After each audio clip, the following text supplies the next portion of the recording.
సంపద సృష్టించాలి, ఆదాయాన్ని పెంచాలి.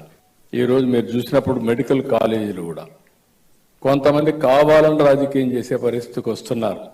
ఏదైతే ఈరోజు ఒక రోడ్డు ఉంది, రోడ్డు మనం ఏం చేసేది పీపీపీ మోడల్లో చేస్తాం.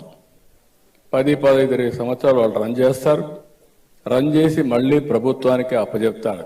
రేపు మీరు గుర్తుపెట్టుకోండి, ఎక్కడ దీని కింద ఇచ్చినా కూడా ప్రభుత్వ పాఠశాల పలాని టౌన్ అని పేరుంటుంది తప్ప ఎక్కడ మెయింటైన్ చేసే వాళ్ళకి చిన్న బొమ్మ వేసుకుంటారు. దాని మీద యజమాన్యం, దాని మీద పెత్తనం పూర్తిగా ప్రభుత్వానికే ఉంటుందని మరొకసారి ప్రజలందరికీ విజ్ఞప్తి చేస్తున్నాను. మీరు అంటే రోడ్ వేస్తాడు ప్రైవేట్ వాడు, 15 ఏళ్ళు రన్ చేస్తారు, తర్వాత ప్రభుత్వం కప్పచెప్తాడు. అందులో టోల్ ట్యాక్స్ వసూలు చేస్తారు అనేది వదిలేశాడు. మీరు చూడండి ఎంత చాకచక్యంగా చంద్రబాబు గారు అందులో టోల్ ట్యాక్స్ అనే పదవి తీసి పడేశాడు. అంటే ప్రైవేట్ వాడు రోడ్ వేస్తాడు, రన్ చేస్తాడు, తిరిగి ప్రభుత్వం కప్పచెప్తాడు. వట్టిగా నేను రన్ చేస్తాడా, పల్లెకి రన్ చేస్తాడా, ఒక డబ్బులు పెట్టి రన్ చేస్తున్నాడు అంటే ఏంటిది, టోల్ ట్యాక్స్ వసూలు చేస్తాడు. అది చెప్తలేను.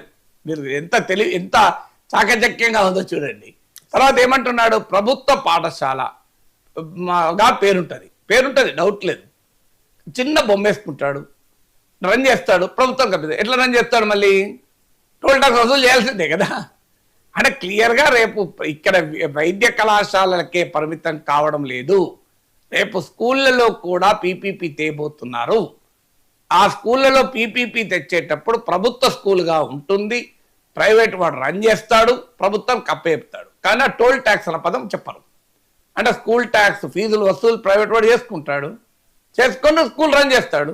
ఇప్పటిదాకా మీరు ఇస్తున్న అమ్మ ఒడి, ఆ తల్లికి వందనం ఇక ప్రైవేట్ వాళ్ళకి వెళ్ళిపోతుంది.